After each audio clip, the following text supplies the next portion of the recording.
Hello dear learners, welcome back to Abit Shiksha. Today's daily news capsule is brought to you by Abit Shiksha. So let us begin. आज के जो हमारे important articles है, first is regarding SC collegium.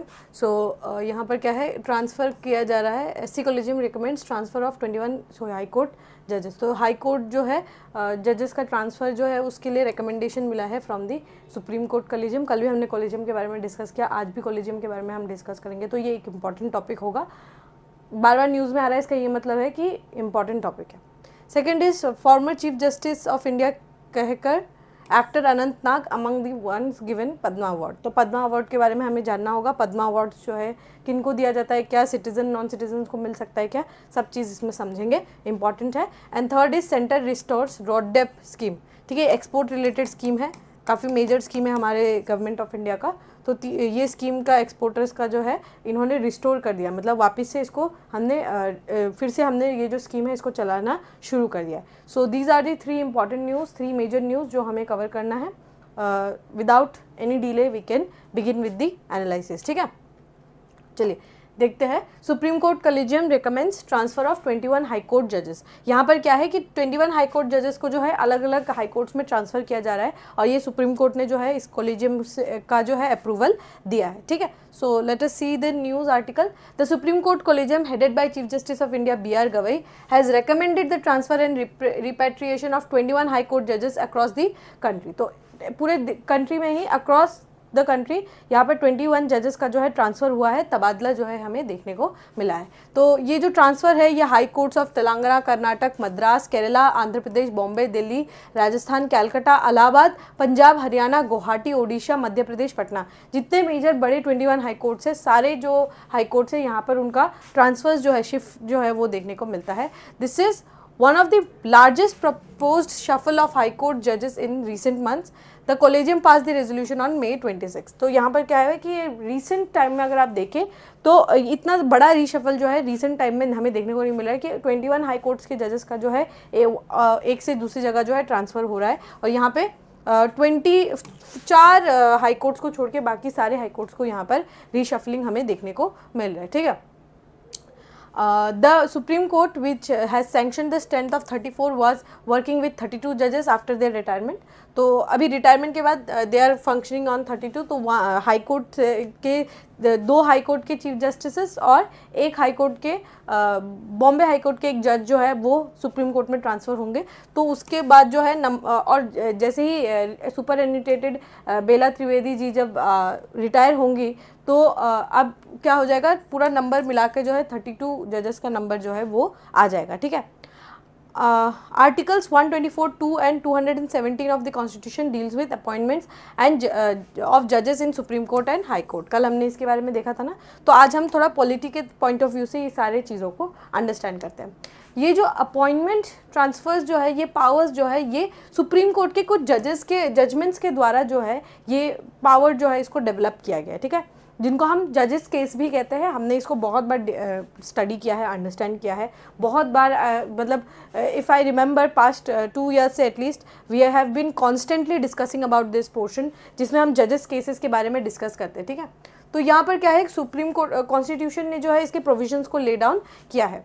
The evolution of जज system, अगर ये system को देखें कैसे इवॉल्व हुआ है. पहला आता है फर्स्ट जजेस केस. ठीक है, फर्स्ट जजेस केस, ऐसे 3 जजेस केस है, उस पर से फर्स्ट जजेस केस के बारे में हम देखते हैं. ठीक है, तो ये जो फर्स्ट जजेस केस है इसमें क्या डिक्लेयर किया है कि जो रिकमेंडेशन है वो चीफ जस्टिस ऑफ इंडिया का रिकमेंडेशन जो है यहाँ पर वो रिकमेंडेशन जो है यहाँ पर प्रेसिडेंट एक्सेप्ट भी कर सकते हैं या फिर एक्सेप्ट नहीं भी कर सकते. ठीक है, ये क्या है, कैन बी रिफ्यूज. उनका जो जुडिशियल अपॉइंटमेंट्स में जो चीफ जस्टिस ऑफ इंडिया का जो भी कुछ भी उनका जो इनपुट है उसको रिफ्यूज़ भी किया जा सकता है फॉर कॉजेंट रीजंस. अगर कोई भी रीज़न ऐसा लगता है कि हमें मे बी इसका रिफ्यूज़ हमें कर देना चाहिए तो चीफ जस्टिस ऑफ इंडिया का जो उनका इनपुट है उसको रिफ्यूज़ भी किया जा सकता है. एग्जीक्यूटिव प्राइमेसी जो है हमें देखने को मिला है कि एग्जीक्यूटिव जो डिसीजन लेगा उसका सुप्रीमेसी जो है हमें देखने को मिला है. आपको समझ में आ रहा होगा, ये 1975-77 का दौर हम बता रहे, जब 38th कॉन्स्टिट्यूशनल अमेंडमेंट एक्ट जैसा अमेंडमेंट्स को जो है लाया गया था, उस समय के दौर की हम बात करें जब एग्जीक्यूटिव जो है was very powerful than that of the judiciary. ठीक है, उसके बाद सेकेंड जजेस केसेस आता है. सेकेंड जजेस केस जो है 1993 में आता है। इसमें कोलिजियम सिस्टम को इंट्रोड्यूस किया गया था। इसमें क्या है, कंसल्टेशन रियली मेंट कॉन्करेंस, कि अगर हम कंसल्ट आपको कर रहे हैं, अगर सुप्रीम कोर्ट ऑफ इंडिया अगर आपको कुछ देता है तो आपको उसको एक्सेप्ट करना होगा। तो यहाँ पर कॉन्करेंस की बात की गई है। अब यहाँ पर जुडिशरी का जो है वो कहीं ना कहीं इक्वल लेवल प्लेइंग फील्ड में आ गई with executive. It added that it was not chief justice of India's individual opinion but an institutional opinion formed by consultation of 2 senior most जजेस, मतलब 1+2 का कोलिजियम की यहाँ पे बात की जाती है इन सुप्रीम कोर्ट। ठीक है, उसके बाद क्या हुआ, थर्ड जजेस केसेस आया इन 1998 जिसमें ये इंक्रीज कर दिया गया इस नंबर को, इस संख्या को 1+2 को इंक्रीज करके 1+4 का संख्या कर दिया गया for supreme court and high court के लिए 1+2 का संख्या जो है रखा गया। ठीक है, तो अगर कोलिजियम अब सुप्रीम कोर्ट के जजेस के लिए कोलिजियम होगा तो 1+4 that is 5 member body, 1 is chief justice of India and 4 are the 4 senior most जजेस, एंड हाई कोर्ट के केस में it is the chief justice of that high court and the 2 senior most जजेस। ठीक है, इस हिसाब से हमारा कोलिजियम सिस्टम जो है वो डेवलप हुआ। ठीक है, सो होपफुली आपको ये जो पूरा जो जजेस केसेस का जो कॉन्सेप्ट है वो समझ में आया होगा। एनजैक के बारे में आप एक बार पढ़ लीजिएगा, it was a previously asked question, so you should be very aware about the topic. So ये पढ़ लीजिएगा। We can move to the second news. The second news is regarding former chief justice of India gives Padma Vibhushan award to justice Jagdish Singh खेखर।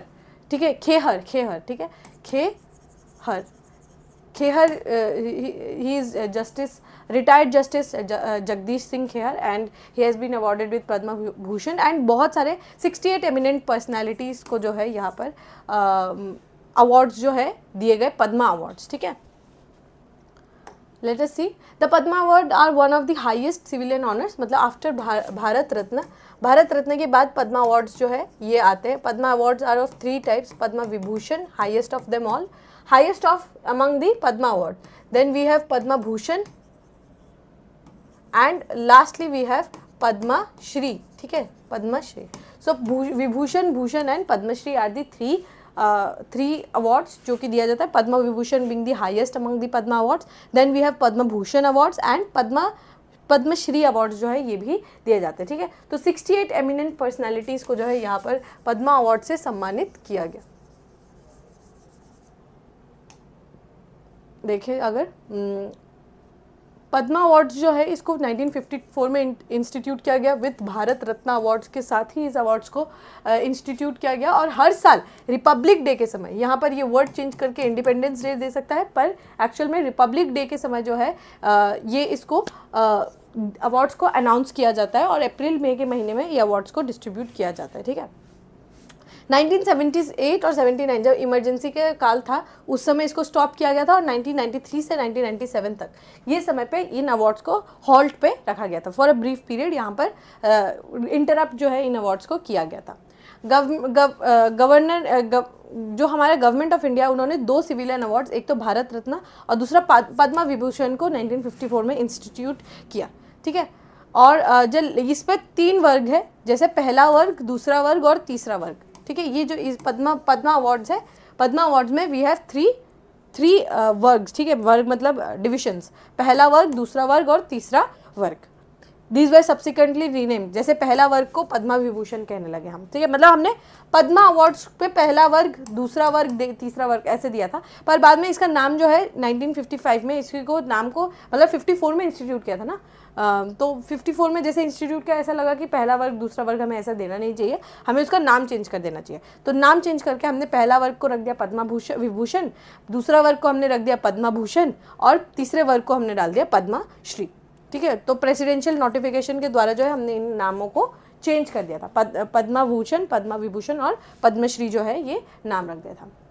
ये awards जो है category जो है वो पद्मा विभूषण के लिए। ठीक है, विभूषण जैसे chief justice of India Jagdish Singh Khehar, retired chief justice of India जो है उनको क्या अवार्ड दिया गया है, उनको पद्मा विभूषण दिया गया। दैट मीन्स पद्मा अवार्ड्स में भी this is the elite one. ठीक है, पहला वर्ग का जो अवार्ड है ये दिया गया है, किस लिए दिया जाता है, exceptional and distinguished service.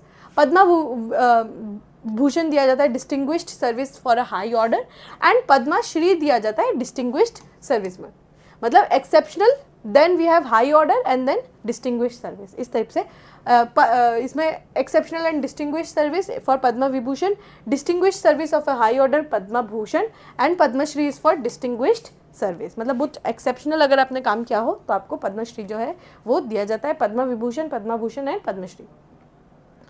All person without distinction of race, occupation, position, sex are eligible for this awards. ठीक है, यहाँ पर क्या है, बस एक यहाँ पर कैच है कि जो भी कोई गवर्नमेंट सर्वेंट्स है, जो कोई PSU में काम कर रहे हैं, उनको वो जो है एलिजिबल नहीं है एक्सेप्ट डॉक्टर्स एंड साइंटिस्ट। यहाँ पर गवर्नमेंट, जैसे गवर्नमेंट इसरो में काम कर रही है या गवर्नमेंट किसी कॉलेज में काम कर रहे हैं, वाइस चांसलर जैसे इस बार अवार्ड दिया जा रहा है, तो अगर आप साइंटिस्ट है और डॉक्टर है आपका एक्सेप्शन है, लेकिन बाकी वैसे कोई भी आपको पद्मा अवार्ड जो है वो नहीं दिया जाएगा अगर आप सरकार के लिए काम कर रहे हैं। ठीक है, सरकार के लिए अगर आप काम कर रहे हैं तो आपको कोई ऐसा एक्सेप्शन अवार्ड नहीं दिया जाएगा।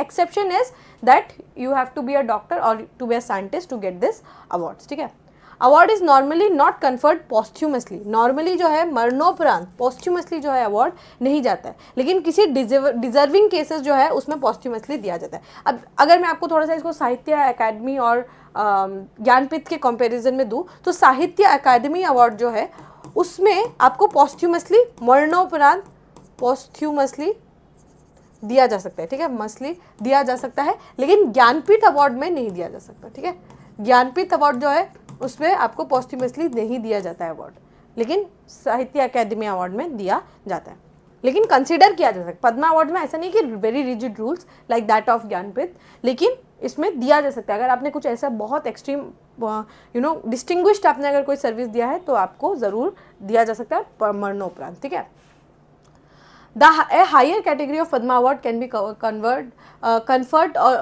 on a person who only for a period at least of 5 years has elapsed since conference of the earlier Padma award। अब देखिए किसी को जैसे पद्मश्री मिला है, ठीक है, पद्मश्री मिला है, अभी उनको पद्म भूषण लेट से देना है। ठीक है, तो वो जो पद्मश्री अवार्ड मिला है लेट से आज 2025 में अगर किसी को पद्मश्री मिला है तो अब अगर उनको पद्म भूषण देना है तो 5 साल वेट करना होगा। दैट मीन्स 2031 में he will be eligible to get another Padma awards. तो there should be a gap of 5 years। ठीक है, नॉमिनेशन प्रोसेस जो है it is open to public, even self nomination can be made for Padma awards. ठीक है, all remuneration received for Padma awards are placed before Padma awards committee which is constituted by prime minister every year। ठीक है, तो ये committee को prime minister every year बनाते हैं और वो उनमें से पर्सनालिटीज़ को पिकअप करते हैं। ठीक है, पद्मा अवार्ड्स कमिटी जो है ये कैबिनेट सेक्रेटरी को इसको हेड करते हैं because it is a committee. Again committee is generally headed by secretary rank के कोई भी जो ब्यूरोक्रेट होते हैं वो जनरली इसको हैंडल करते हैं। Recommendation of committee are submitted to the PM and president for approval. Approval के लिए इसको सबमिट किया जाता है PM के पास भी और उनके पास भी, आपके प्रेसिडेंट के पास भी। The awards are presented by president usually in the month of March और अप्रैल एवरी ईयर। अनाउंस इसको रिपब्लिक डे में किया जाता है, दिया इसको मार्च अप्रैल के महीने में दिया जाता है। और इसमें क्या है, एक सर्टिफिकेट जिसको सनद कहते हैं और प्रेसिडेंट का मेडल और प्रेसिडेंट के द्वारा साइन किया हुआ एक सर्टिफिकेट जो है ये दिया जाता है। ठीक है, और ये जो ये अवार्ड जो है ये फॉरेनर्स को भी दिया जा सकता है, OCI होल्डर्स को भी दिया जा सकता है, पीपल ऑफ इंडियन ओरिजिन को भी दिया जा सकता है, और यहाँ पर ऑलमोस्ट सबको जो है दिया जा सकता है। ठीक है, लेकिन इनका जो संख्या है, जो अवार्ड का संख्या it not be more than 120 awards. 120 award से ज़्यादा तीनों पद्मा अवार्ड्स को मिला के 120 से ज़्यादा को पद्मा अवार्ड्स नहीं देना होगा। दिस इज़ दी कैप कि इससे ज़्यादा नहीं होना चाहिए, कम हो सकता है पर इससे ज़्यादा नहीं होना चाहिए। The award does not amount to title and can not be use as a suffix और प्रीफिक्स टू अवार्डीज नेम। तो आप पद्मश्री, पद्मा भूषण ऐसे करके प्रीफिक्स या सफिक्स नहीं लगा सकते। आप लोग ये मुझे बताएंगे कौन सा आर्टिकल से डील करता है। ठीक है, आप मुझे बताएंगे कि कौन सा आर्टिकल जो है टाइटल्स, एबोलिशन ऑफ टाइटल्स से डील करता है, ये मुझे आप लोग कमेंट्स में बताएंगे। ठीक है, चलिए we can move to the last news. The last news is centre restores RoDTEP scheme for exporters. ठीक है, तो यहाँ पर क्या है, रॉडडेप स्कीम जो है that is रेमिशन of duties and taxes on exported products. मतलब टैक्सेस और ड्यूटीज़ जो है ये जो एक्सपोर्ट्स जो करते हैं उनको बहुत सारा कस्टम एंड टैक्सेस का ड्यूटीज़ जो है देना होता है। तो इसमें क्या होता है, रॉडडेप स्कीम में आपने जो भी टैक्सेस और ड्यूटीज़ को भरा वो आपको रेमिट किया जाएगा, वापस जो है पैसे आपके अकाउंट में आ जाएंगे। ठीक है, सो ये काफ़ी इंपॉर्टेंट हमारा एक स्कीम है ताकि हम जो एक्सपोर्ट को और ज़्यादा पुश दे पाए। ठीक है, फॉर पुशिंग एक्सपोर्ट्स मोर, हम जो ये अवार्ड को लाते हैं। In a decision that could be a major impact on boosting India's export competitiveness, the government of Tuesday announced the restoration of remission of duties and taxes on exported products, ठीक है, by an advance authorization holders, export oriented units and units of special economic zones। तो advance authorizations जो भी कोई companies है या export oriented units holders जो कोई भी companies है या फिर special economic zone जैसे कि गुजरात है आपका, इफ़को वाला एरिया है, ठीक है, जो स्पेशल इकोनॉमिक जोन्स है, वहाँ के कुछ मेंबर्स को जो है रॉडडेप स्कीम जो है उनको उनसे प्रोवाइड किया जाएगा, वो रॉडडेप स्कीम का लाभ जो है वो उठा सकता है। 2021 में ये स्कीम को लाया गया था ताकि हमारा एक्सपोर्ट जो है वो इंक्रीज़ हो, एक्सपोर्ट कॉम्पिटिटिव बने, इसीलिए ये स्कीम को लाया गया था, जिसमें हम रीइम्बर्स करते हैं, ठीक है, रीइम्बर्सिंग मतलब रिटर्न करते हैं पैसा, रीइम्बर्स करते हैं एक्सपोर्ट से। अगर एक्सपोर्ट करते वक्त कोई भी अमाउंट लगा हो तो उस अमाउंट को रीइम्बर्स किया जाता है। और कोई भी एग्जिस्टिंग स्कीम के तहत जो है अगर उनको कोई पैसा अगर चाहिए होता है, वो अमाउंट जो है, कोई भी टैक्स अगर उन्होंने भरा है, कोई भी ड्यूटी अगर उन्होंने भरा है, ठीक है, और वो पैसा उनको राइटफुली उनको चाहिए, तो वो पैसा जो है रेमिट होता है उनके अकाउंट में, फिर से रीइम्बर्स होता है, ठीक है। The scheme for remission of duties and taxes on exported products has emerged as a critical tool in supporting India's export है। ये अगर आपको याद हो, ये 2023 का भी एक प्रीवियस ईयर क्वेश्चन है। ये स्कीम के ऊपर खास जो है क्वेश्चन पूछा गया था इन 2023। ये ऑपरेशनल बना अपने 2021 के ईयर में, जिसने मर्चेंडाइज एक्सपोर्ट्स फ्रॉम इंडिया का जो स्कीम है, MEIA स्कीम है, उसको रिप्लेस करके रॉडडेप स्कीम को लाया गया था। इसका विजन क्या है? विजन है कि सपोर्ट प्रोवाइड करना टू द एक्सपोर्टर्स, ताकि वो एक्सपोर्ट करें, उनके खर्चे आउट ऑफ पॉकेट एक्सपेंडिचर कम हो, और एक्सपोर्ट अगर जितना ज़्यादा मात्रा पे एक्सपोर्ट कर पाएंगे उतना ज़्यादा उनके बेनिफिट्स जो है वो अर्न कर पाएंगे, and it will definitely earn some coins for the country too, ठीक है। तो इसीलिए उनको जो है ड्यूटीज़ और टैक्सेस से रेमिट किया जाता है इन दिस स्कीम, ठीक है। सेम बात यहाँ पे लिखी हुई है। Importantly, RODDEP tax covers taxes, duties and levies at central, state and local level which are not refunded through any other existing mechanism। तो आपने सेंटर को टैक्स दिया, स्टेट को भी टैक्स दिया था, लोकल एरियाज में भी इफ़ रिक्वायर्ड टैक्स देना पड़ता है, तो वो जो सारे जो इंटरनल जितने भी टैक्सेस और ड्यूटीज़ आपको देना पड़ा वो आपको रिमिट हो जाएगा, ठीक है। और यहाँ पर रॉडडेप जो है ये ग्लोबली एक्सेप्टेड प्रिंसिपल के द्वारा जो है इसको बनाया गया है, that duties should not be exported and taxes and levies born on the exported product should either be on exempted और रेमिटेड टू द एक्सपोर्टर्स। ये जो भी एक्सपोर्ट कर रहे हैं, क्योंकि वो फिर और एक्सपेंसिव हो जाएगा फॉर अदर कंट्रीज, तो बेसिकली आपको अगर एक्सपोर्ट कर रहे हैं तो उस पर कम से कम हमें टैक्स लगाना चाहिए, ताकि वो दूसरे कंट्री के लिए ज़्यादा एक्सपेंसिव ना हो जाए और हमारे लिए भी वो बेटर हो। तो ये बहुत एक्सेप्टेड एक इंटरनेशनल प्रैक्टिस है। However, both US and EU imposed countervailing anti-subsidy duties on Indian products against RODDEP payments away। तो हमने जैसे ही RODDEP का दो दिया, because it becomes cheap now, इन्होंने क्या किया, काउंटरवेलिंग ड्यूटीज़ जो है EU ने और US ने हमारे इंडियन प्रोडक्ट्स पे दे दिया। बिकॉज अब देखिए 100 रुपये है, वो भी 100 रुपये पे प्रोड्यूस कर रहे, लेट्स से। अभी मैंने क्या किया, ये 100 रुपये में से मैंने 20 रुपये का जो भी टैक्स था उसको माफ़ कर दिया, तो अब ये प्रोडक्ट्स बेसिकली 80 रुपये में बिक सकता है। लेकिन इन्होंने ऐसा कुछ भी EU एंड US ने ऐसा कुछ भी माइनस नहीं किया। तो ये जब इनके देश में ये प्रोडक्ट 80 रुपीज़ में आ जाता है, तो ये क्या करते हैं, 20 रुपये का एंटी सब्सिडी टैक्स जो है लगा देते हैं। दैट मीन्स प्राइस फिर से कॉम्पिटिटिव हो गया, ठीक है, प्राइस फिर से इनकॉम्पिटिटिव हो गया, है ना। तो यहाँ पर क्या हुआ कि उन्होंने अपने एक्सपोर्टर्स को बनाने के लिए ये एक्स्ट्रा एक ड्यूटी लगा दिया जो हमने यहाँ पर माफ़ कर दिया था। तो उन्होंने काउंटरवेलिंग ड्यूटीज़ जो है इस पर लगा दिया, प्राइस वापस जाके सेम जगह पर पहुँच गया। So this is the countervailing duties that they put, ठीक है। समझ में आया आप लोगों को? होपफुली ये टॉपिक समझ में आया होगा, ठीक है। The problem is that while the plants have recorded total number of payments made by them in the form of input taxes, they may not have the details. तो जो इनपुट टैक्सेस है उनके पास का उसका तो फॉर्म है, लेकिन कोई भी उनके पास एग्जैक्ट डिटेल्स जो है नहीं है। For instance in a hand written fuel bill given by a petrol pump, it may not give disaggregated central excise duties and state VAT charges.